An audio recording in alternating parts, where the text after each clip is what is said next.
പിടികൂടുന്ന കഞ്ചാവ് ഇടനിലക്കാരനെ കുറിച്ചുള്ള വിവരം നൽകിയ സൗഹൃദ സെക്രട്ടറിയും വിദ്യാർത്ഥിയും അടക്കം 4 പേരെ മർദ്ദിച്ചു. ഒരു മാസം മുമ്പ് പ്രവർത്തനം ആരംഭിച്ച കേരള പോലീസിന്റെ സൗഹൃദ പദ്ധതിയുമായി ബന്ധപ്പെട്ട് സഹകരിച്ചുകൊണ്ട് കഞ്ചാവ് മാഫിയയുടെ വിവരം പോലീസിന് കൈമാറിയ വൈരാഗ്യത്തിന്റെ സൗഹൃദ സെക്രട്ടറിയും വിദ്യാർത്ഥിയും അടക്കം 4 പേരെ വധഭീഷണി മുഴക്കി 6 അംഗ സംഘം മർദ്ദിച്ചു.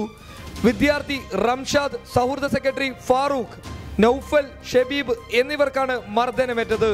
സ്വകാര്യ ആശുപത്രിയിൽ പ്രവേശിപ്പിച്ചു. പ്രതികളായ മജീദ്, ഷരീഫ്, ഫാരിസ്, ഷാവുൽ, ഹമീദ്, അൻവർ, അഷ്റഫ് എന്നിവർക്കെതിരെ ബദിയടുക്ക പോലീസിൽ പരാതി നൽകി. ജില്ലയിൽ കഞ്ചാവ് മാഫിയ നാൾക്കുനാൾ തടച്ചു വരികയാണ്. ക്യാമറമാൻ അഷ്റഫ് അണങ്കൂരിനോടൊപ്പം ഖാദർ കരിപ്പൊടി, പബ്ലിക് കേരള.